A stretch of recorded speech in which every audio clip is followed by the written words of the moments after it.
What's up, guys? So, what was it, 2 days ago? I tried to do this video and didn't realize that I hadn't charged my camera. Always charge a camera.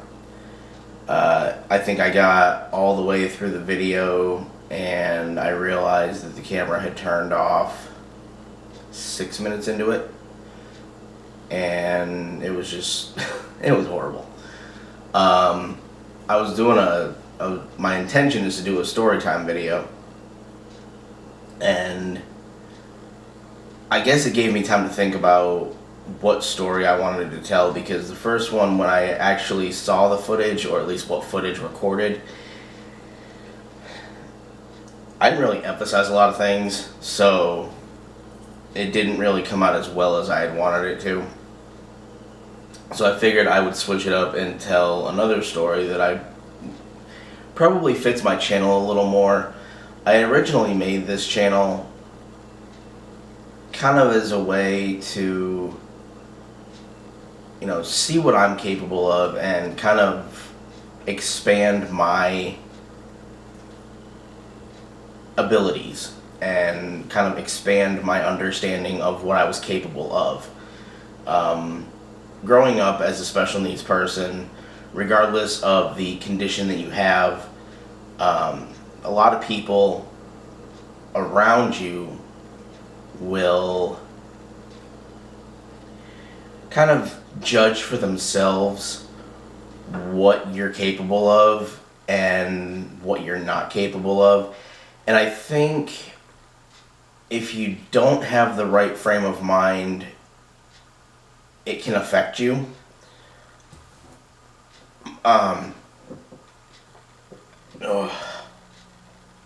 Pardon me, I just had breakfast, so it's still kind of processing. So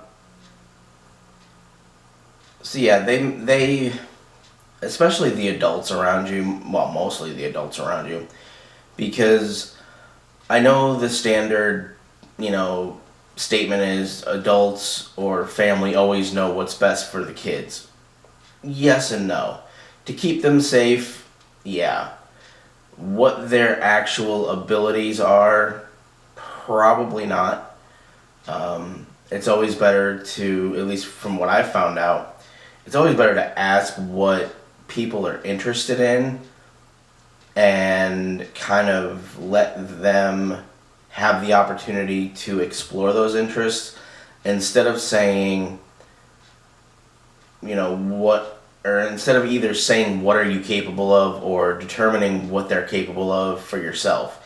Because I don't think any person fully knows everything they're capable of. In fact, I'm positive every person doesn't know what they're fully capable of. This story is something that kind of hit me, but it was something I think I was prepared for just because of the way I was raised. It was 2007, and I was working at American Eagle, and it was it was Black Friday weekend, and I think it was actually Black Friday.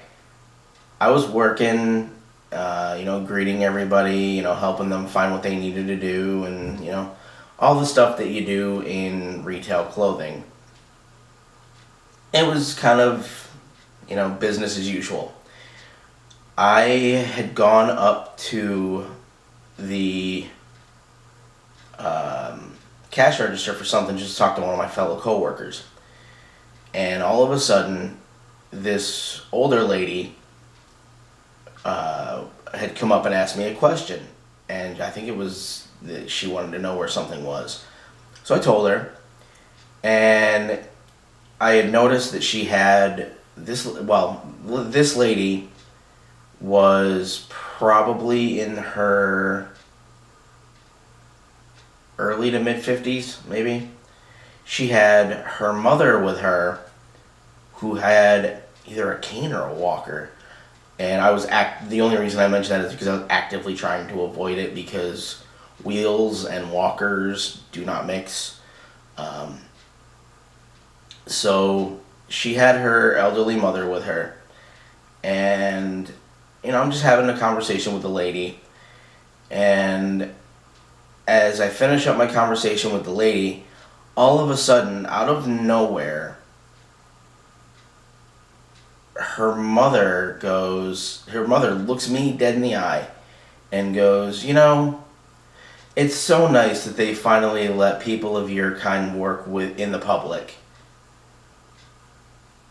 Yeah, I'll let that sink in for a second. I kind of looked at her, I looked at the lady, and then I looked back at her mother, and then my manager at the time was standing right behind me.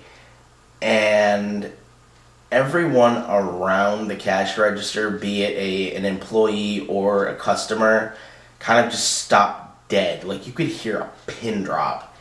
And I didn't know how to react because I understand that there are some people from earlier generations that still are very unfamiliar with dealing with certain groups of people. So I get that. I just never until then had encountered any sort of interaction like that. So it made me a little bit uneasy. Like I wasn't offended by it because knowing that she was from a generation where people like myself who had medical special needs were institutionalized. And so I understood that. But my brain is telling me, that I need to react. So I'm trying not to. And I wasn't going to react. I had no intention of reacting, nor did I react. But just to kind of redirect the anxiousness that was building up in my body, I guess I had balled up my fist, and obviously the people around me knew I wasn't going to, swing on an old lady. It's not logical to do.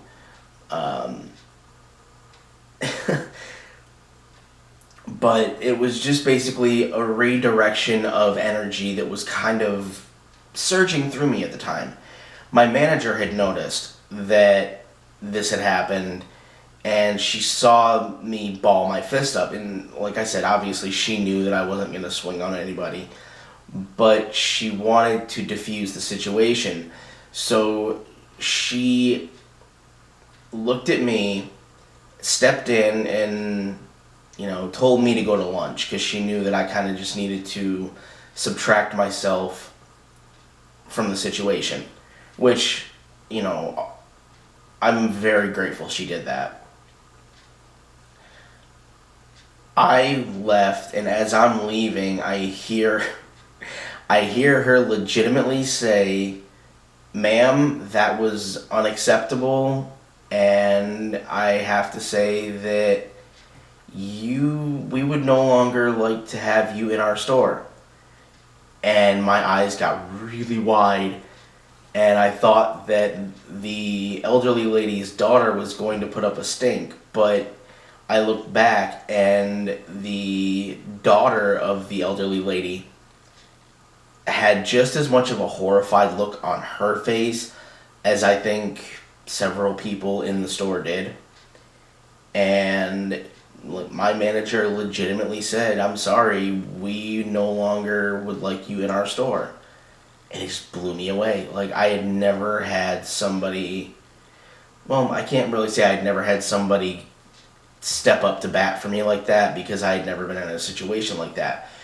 But it just kind of reinforces that you have to kind of grow with your environment, and you have to grow with the changes in your environment. So obviously the lady who was in her mid-50s, the daughter, would never have even thought to say that to me. I realized that it was a sign of the generation that her mother was from, and I realized it was kind of an off the cuff remark. That's why I didn't react. Um, I could have definitely wanted to, but I didn't. But I think the important thing that I learned there is people need to kind of step back and assess the communication between their brain and their mouth, because you never know what kind of situation you're going to get yourself into, and you never know how people around you are going to react to your actions. I don't remember the scientist that this came from, but there's that old saying, every action has an equal and opposite reaction. It's very true. So just, if you see this video, I don't think that you're one of these people that would say that to somebody who appears different to you, but always think about your surroundings and the people that are in your surroundings, and kind of assess the situation. If you see somebody who's about to act like that old lady did, maybe involve yourself. Don't be afraid to get involved, because the person that may be the recipient of that action, be it myself in this situation, may be very grateful.